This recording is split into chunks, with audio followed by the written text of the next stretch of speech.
인사드리겠습니다. 안녕하세요. 안녕하세요. 제목이 꿈이 있는 삶이라고 했는데 앞에 이제 소원이라고 이렇게 적었습니다. 오늘 본문은 창세기 28장에 있는 이 베델의 하나님에 관한 얘기를 오늘 교제를 하고자 합니다. 베델이란 말은 우리가 많이들 듣고 있고 일반 이제 교회 다니시는 분들이 좋아하는 단어 중에 하나입니다. 그리고 이제 우리가 교회 간판 같은 데 보면 베델이라는 단어를 많이들 사용하고 있죠. 오늘 우리 본문에 있는 말씀을 먼저 읽어보도록 하겠습니다.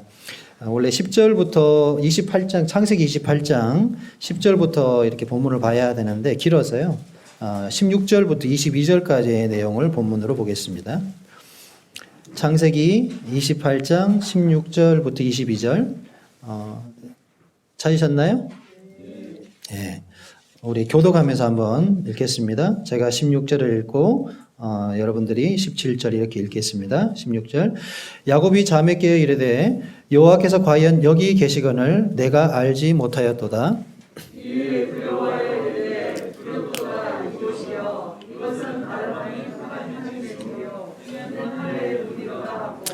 야곱이 아침에 일찍이 일어나 베개로 삼았던 돌을 가져다가 기둥으로 세우고 그 위에 기름을 붓고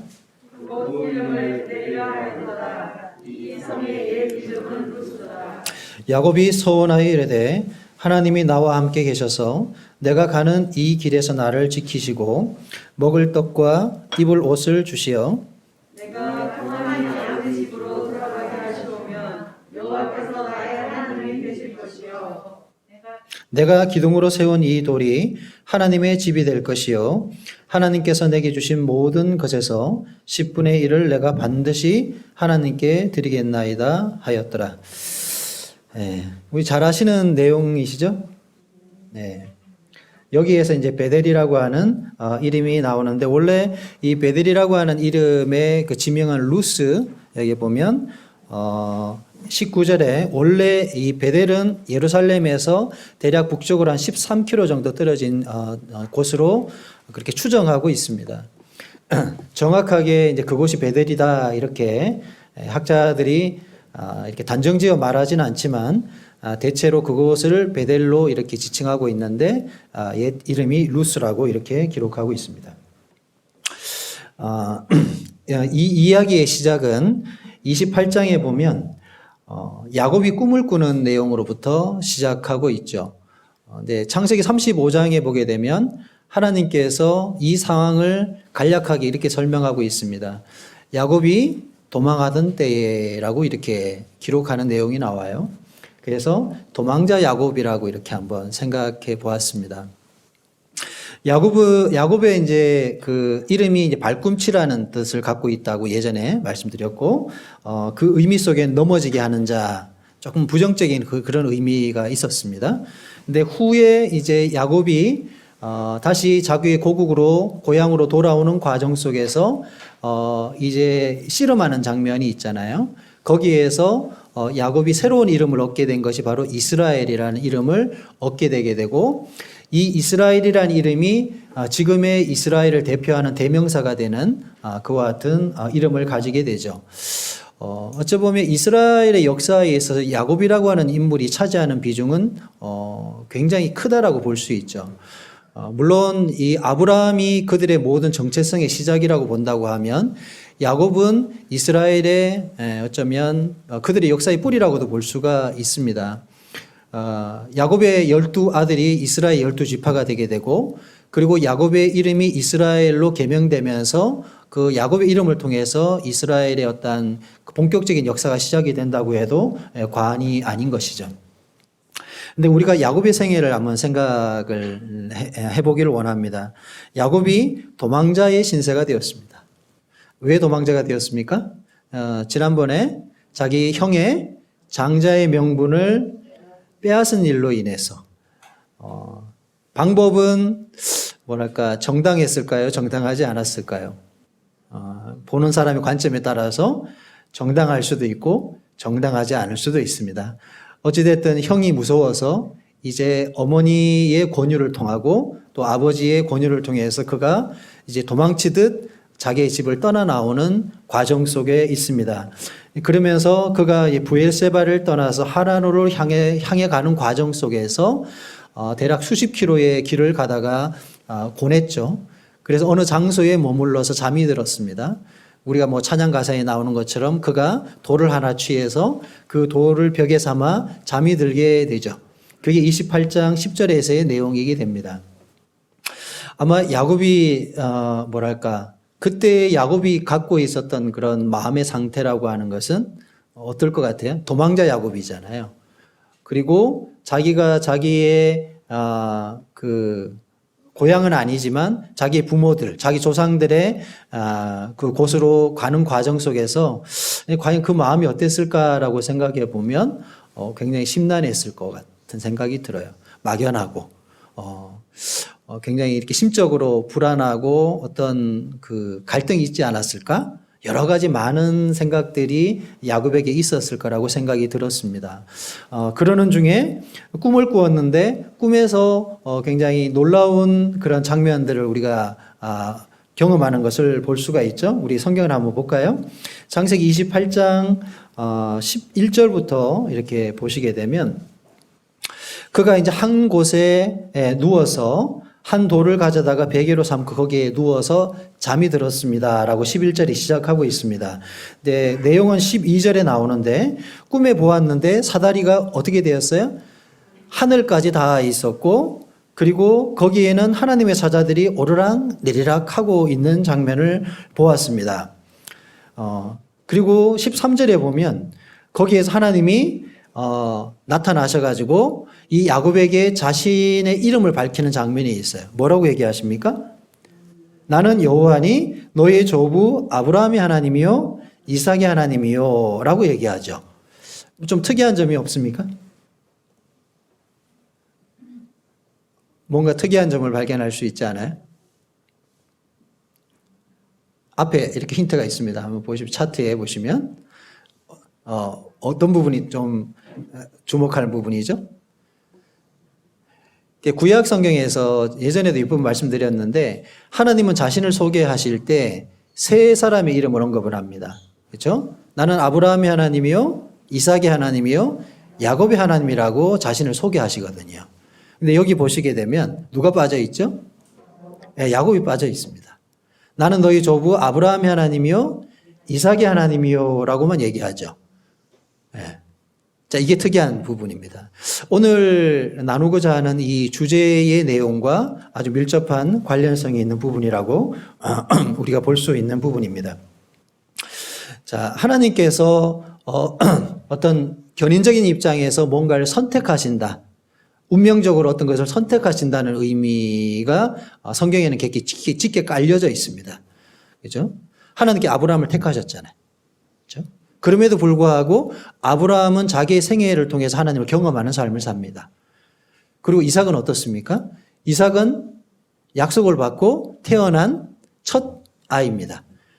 그리고 후에 이삭 또한 하나님을 경험하는 삶을 살게 되죠. 오늘 우리 보고자 하는 야곱의 생애도 비슷합니다. 야곱도 하나님의 어떤 그런 선택을 통해서 난 자손이기도 하지만 이제 이 에서와 야곱이라고 하는 쌍둥이의 과정 통해 태어났죠. 그렇죠? 그러면서 하나님께서 이 야곱의 생애를 통해서 뭔가를 이루고자 하는 그러한 계획과 뜻이 있음을 우리는 알 수가 있습니다. 자, 그 다음에 이 하나님께 자신을 소개하고 난 다음에 이 야곱에게 하시는 어떤 말씀이 있어요. 그 내용이 바로 14절과 15절의 내용인데 한번 보시겠습니다. 내 자손이 땅이 티끌같이 되어서 내가 서쪽과 동쪽과 북쪽과 남쪽으로 퍼져나갈지며 땅의 모든 족속이 너와 내 자손으로 말미암아 복을 받으리라. 내가 너와 함께 있어 내가 어디로 가든지 너를 지키며 너를 이끌어 이 땅으로 돌아오게 하리라. 내가 내게 허락한 것을 다 이루기까지 너를 떠나지 아니하리라. 이게 무엇이냐 하면 아브라함에게 하고 있는 약속이죠. 자, 이 약속의 주요 골자는 아브라함의 언약입니다. 너의 자손들을 통해서 복의 근원이 되게 하겠다. 이게 바로 창세기 13장 나왔던 아브라함의 언약의 골자이거든요. 근데 동일하게 야곱에게도 그 언약에 대한 내용을 다시금 언급하고 있는 것을 우리가 확인할 수 있는 내용입니다. 이게 꿈의 내용입니다. 직접 경험한 게 아니라 꿈속에서 보았습니다. 그래서 하나님께서 야곱에게 약속을 베푸셨습니다. 그러고 나서 이제 야곱이 잠이 깨었죠. 16절에 보면 야곱이 이제 잠이 깬 내용으로 이렇게 나왔습니다. 그리고 야곱이 생각을 했어요. 자기가 이 꾼 꿈이 너무나 놀라운 내용이었죠. 이 자리, 자기가 누워 자고 있는 이곳에서 하나님의 사자들이 오르락내리락 하는 이 장면을 보고 아, 과연 여기는 하나님의 집이다라고 이렇게 얘기하고 있는 거죠. 여러분 이제 베델이라는 뜻을 알고 계시죠? 벳엘. 엘이 하나님입니다. 성경에 보면 엘로힘 뭐 전에 말씀드렸는데 엘로힘 하면 하나님들 이런 뜻을 갖고 있고요. 그리고 엘이라는 그 고유 명사는 하나님 이런 뜻이 있습니다. 그래서 벳이라고 하는 것은 베이트라고 하는 명사인데 베이트가 히브리어로 이제 집이라는 뜻입니다. 그래서 베이트와 엘이 합쳐져서 베델이라고 해가지고 하나님의 집이다 이런 뜻이 있습니다. 우리가 또 잘 아는 벳과 관련된 또 단어가 있죠. 베들레헴. 그렇죠? 어떤 뜻입니까? 네, 떡집이라는 뜻이잖아요. 레헴이라는 게 이게 떡, 뭐 이런 뜻이 있어요. 양식, 떡 이런 게 있는데 그래서 베들레헴 하면 떡집이라는 그런 뜻을 가지고 있습니다. 근데 참 재밌는 게 우리가 이제 엘 이렇게 단어를 쓰게 되면 구약에 보면 엘이라는 단어가 많이 등장을 하는데 일반 잡신들을 얘기할 때도 엘이라는 단어를 씁니다. 네. 그래서 뭐 바알 할 때도 그 어떤 원어상을 보게 되면 비슷비슷해요. 그래서 이 신을 지칭할 때 엘이라는 단어를 많이들 쓰거든요. 그래서 우리가 성경 읽다가 보면 이렇게 번역상에 이렇게 구분해서 봐야 되는 부분들도 간혹 있습니다. 자, 여기에서 이제 야곱이 이 꿈을 꾸고 난 이후에 마음으로 다짐하는 내용이 나오게 돼요. 20절을 보시겠습니다. 20절 한번 보십시오. 28장 20절에 야곱이 뭐라고 했다고요? 야곱이 서원하여 이르되 하나님이 나와 함께 계셔서 내가 가는 이 길에서 나를 지키시고 먹을 떡과 입을 옷을 주시어 내가 평안히 아버지 집으로 돌아오게 하시오면 여호와께서 나의 하나님이 되실 것이다. 자, 이렇게 얘기하고 있습니다. 자, 시작은 여기 서원이라는 단어가 있습니다. 성도님들은 성경에서 서원이라는 단어를 어떻게 받아들이시나요? 저는 이제 과거에 제가 하나님 앞에 뭔가 서원을 하게 되면 반드시 지켜야 되는 것으로 이렇게 생각을 했어요. 안 지키면 꼭 벌 받을 것만 같은. 혹시 여러분들은 그런 생각을 가지고 있지 않나요? 네.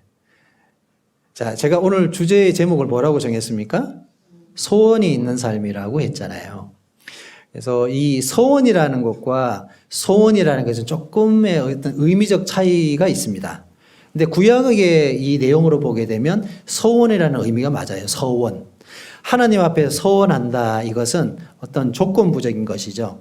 내가 이렇게 하게 되면 이렇게 될 것이다. 하나님 앞에 어떤 맹세의 의미도 있고 소원을 가지고 하나님 앞에 맹세하는 겁니다. 그렇기 때문에 하나님께서는 이 서원에 대해서 결과를 보기를 기대하시는 거예요. 근데 이제 우리는 신약 시대에 살고 있는 성도들이잖아요. 근데 과연 우리한테도 동일하게 이 서원이라는 의미가 적용이 될까요? 어떨 것 같습니까? 여러분들이 서원을 했는데 안 지키면 구약에서는 서원을 지키지 않으면 특별한 경우에는 생명을 거둬가시기도 하고 그럽니다. 여러분 어떻게 생각하시나요? 네. 물론 이 서원이라는 것 자체가 뭐 잘못됐다 이렇게 보지는 않아요. 근데 이스라엘에게 있어서의 이 서원과 신약대에 살아가는 성도들의 이 서원의 의미는 좀 다르다고 생각합니다.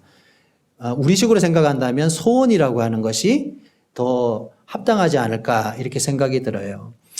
근데 의미적으로는 여기에 보면 야곱은 자기가 가지고 있는 어떤 그런 정체성, 자기가 알고 있는 하나님 편에서의 어떤 소원을 품게 됩니다. 그래서 구약적 의미는 이걸 서원이라고 이렇게 얘기할 수가 있는 거예요.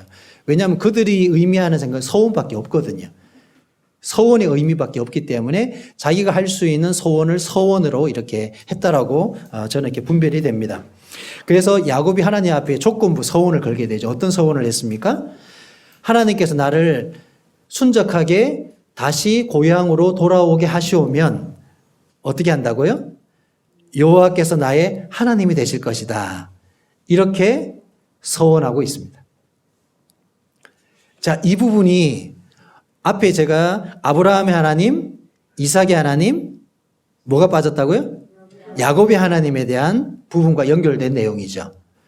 왜 구약에서 하나님께서 자신을 소개하실 때 나는 아브라함의 하나님이요, 이삭의 하나님이요, 야곱의 하나님이라고 자기를 소개할 수 있었는가의 결과는 바로 여기에 있습니다.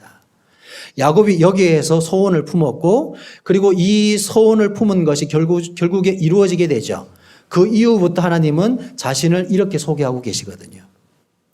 거기에 시작점이 바로 여기에 있었다는 거죠. 결국에 야곱은 하나님으로부터 어떤 소원을 가지게 되었어요. 아직도 이루어지지 않았지만 자기 앞에 어떤 일들이 펼쳐지게 될지 야곱은 아무것도 알지 못합니다. 그리고 우리는 익히 알고 있는 것처럼 야곱이 이제 자기의 삼촌 라반의 집에 가서 그가 겪게 될 일들, 그리고 나중에 그가 돌아오면서 겪게 되는 일들, 그리고 돌아와서 디나의 사건이라든지 이러한 과정들을 우리는 성경을 통해 미리 알고 있어요. 하지만 야곱의 생애만큼 험난한 삶을 살아간 사람은 사실 많이 없습니다. 야곱이 자기의 생애를 그렇게 소개하잖아요. 나는 정말 험난한 인생을 살았습니다. 라고 야곱이 자기 생애를 소개할 때 그렇게 얘기를 해요. 그런 것만큼 야곱의 생애만큼 이렇게 임팩트 있고 스펙타클한 그러한 삶을 살아간 사람들이 많이 있을까 싶을 정도로, 근데 성경은 이 야곱의 생애를 너무나 적나라하게 그렇게 소개하고 기록하고 있다는 것입니다. 자, 우리는 그런 생각을 합니다. 성경에서 등장하는 좀 성경의 유명한 인물들은 뭔가 거룩하고 고상하고 특별한 삶을 살았을 것만 같은 이런 착각을 하는데, 실상 그들의 생애를 깊이 들어가서 보면 대부분들의 삶은 우리들의 생활과 별로 다르지 않습니다.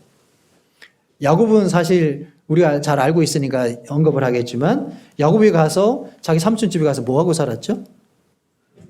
양치고 살았어요. 뭐 특별한 거 하고 없어요. 양치고 결국에 부인들 없고 자식 없고, 그리고 자기 삼촌을 살짝 뭔가 트릭을 써가지고 재산을 많이 취해가지고 돌아온 거. 이게 야곱의 생애의 본질입니다. 근데 하나님께서는 그 가운데 무엇을 의미를 두시냐 하면 그것이 바로 자신을 섬기는 야곱의 생애라고 인정하고 있거든요. 여기에서 우리가 신앙생활의 어떤 실제를 우리가 볼 수가 있습니다. 우리는 뭔가 하나님을 섬기는 과정 속에서 특별한 삶이 있을 거라는 어떤 그런 의미를 부여하고자 하는 그런 부분이 있는 것 같아요. 하지만 대부분의 성도들의 삶은 그렇게 특별하지 않고 우리는 모두가 겪는 그런 일상적인 삶을 살아가고 있습니다. 그럼에도 불구하고 그 가운데 중요한 게 뭐가 있습니까? 야곱은 무엇을 품었다고요? 서원을 품었습니다. 이 부분이 중요한 부분이죠. 야곱의 심중 가운데 앞으로 자기에게 앞에 펼쳐지게 될, 특별할 수도 있지만 그렇게 특별하지 아니하는 그 생애 가운데서 그 시작점 가운데는 바로 야곱이 하나님을 향해서 서원했다는 것입니다. 여러분들은 어떻습니까? 하나님 앞에 어떤 그 꿈을 가져보신 적이 있으신가요? 저는 꿈이 많은 소년이었기 때문에 항상 꿈꾸고 지금도 꿈을 꾸고 삽니다. 예. 제가 고향 본 고향은 아니지만 자란 곳은 이제 선산구미인데, 이제 그곳을 이렇게 떠나 나오면서 이제 꿨던 꿈이 있어요.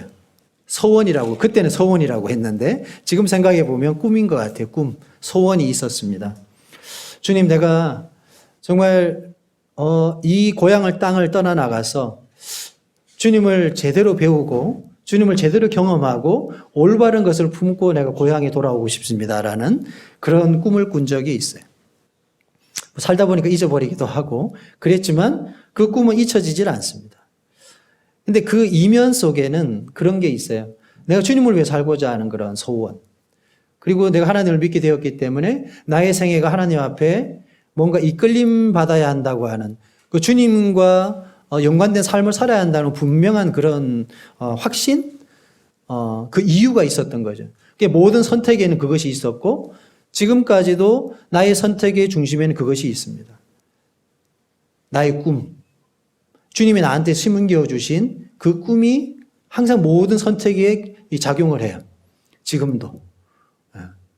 아마 성도들, 우리가 구원받은 성도들이라면 자연스럽게 그 마음속에는 주님을 어떻게 섬기고 살 건가에 대한 그런 꿈들을 가지게 될 거라고 봐요. 근데 그 꿈의 크기는 다 다르겠죠? 그러니까 그 꿈의 크기를 말하는 게 아니라 꿈을 가져본 적이 있느냐를 묻고 싶은 겁니다. 자, 이제 야곱이 이와 같은 꿈을 꾸고 이제 어디로 갑니까? 자기의 삼촌집으로 갔죠. 삼촌집에 가서 몇 년을 머물렀는지 아세요? 성경에 나오는 것 같습니까?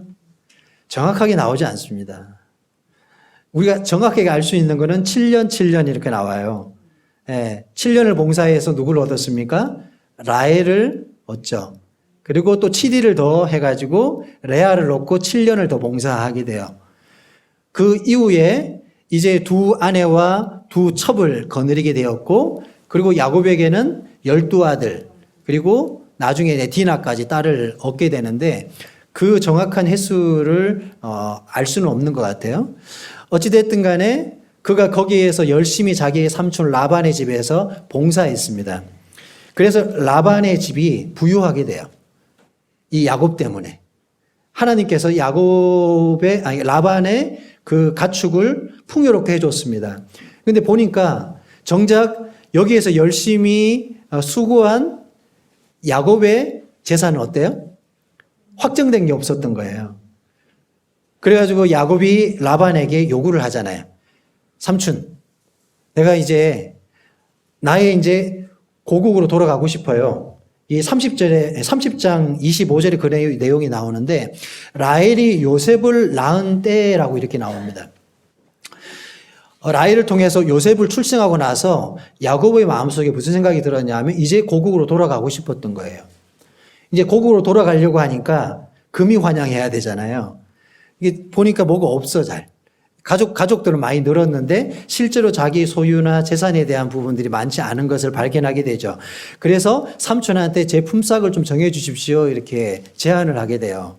그러니까 라반이 야곱 때문에 많은 재산을 얻었고 실제로 야곱이 가는 게 싫은 거죠.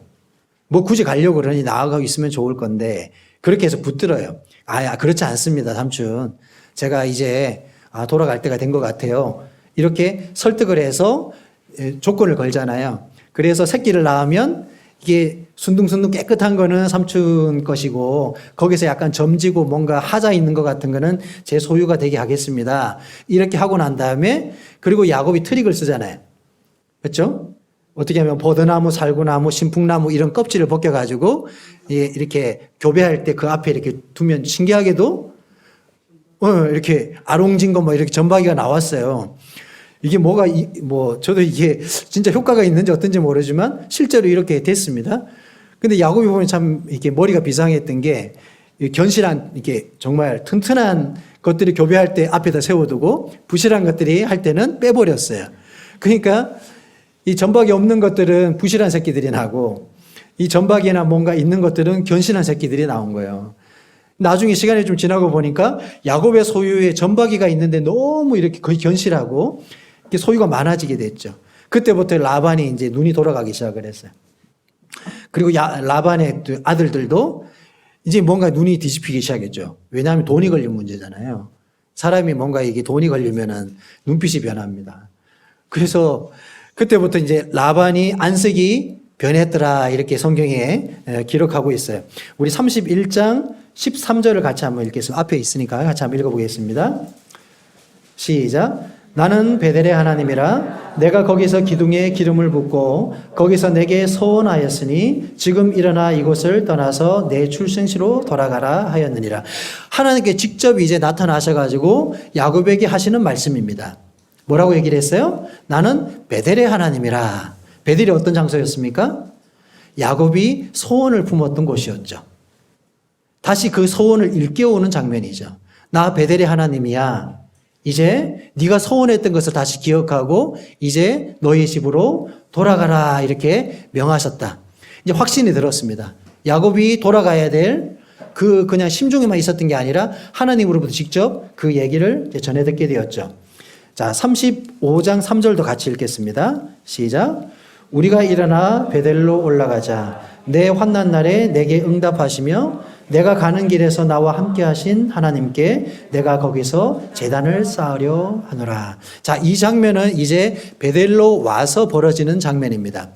사실 지금 내용이 길다 보니까 많이 건너뛰었습니다. 뭐 간략하게 언급을 하면 이제 돌아오다가 자기 형이 무서워가지고 떼를 세 떼로 나눠가지고 자기는 뒤에 숨어 있고 이런 과정을 알고 있죠. 예, 그러고 나서 이제 에서의 마음을 풀어주고 난 이후에 이 에서가 자기의 신복들을 숨으려고 하니까 아닙니다. 괜찮습니다. 다 돌려보내고 나서 그가 그때 숫곳에서 이 세겜이라는 곳으로 가게 돼요. 숫곳은 요단 동편에 있는데 요단을 건너가면 세겜입니다. 이 세겜에서 머물러 가지고 어떤 큰 사건을 겪게 되죠. 이게 뭡니까? 바로 자기의 막내딸 디나가 이 세겜에 의해서 이 강간을 당하는 사건이 벌어지게 돼요. 그래서 여기에서 시므온과 레위가 앞장서 가지고 이 세겜 족속들을 어떻게 합니까? 네, 사륙하는 할례를 빙자 삼아 가지고 사륙하는 그런 사건이 있었습니다. 이 사건이 있고 난 다음에 그때 하나님께서 이 야곱에게 다시 얘기하는 장면이에요. 자, 여기서 우리가 한번 생각해 볼 수 있는 부분이 있습니다. 자, 우리는 야곱이 이렇게 고백하잖아요. 내 환난 날에 내게 응답하시며 내가 가는 길에 나와 함께 하신 하나님 이렇게 얘기를 해요. 그렇죠?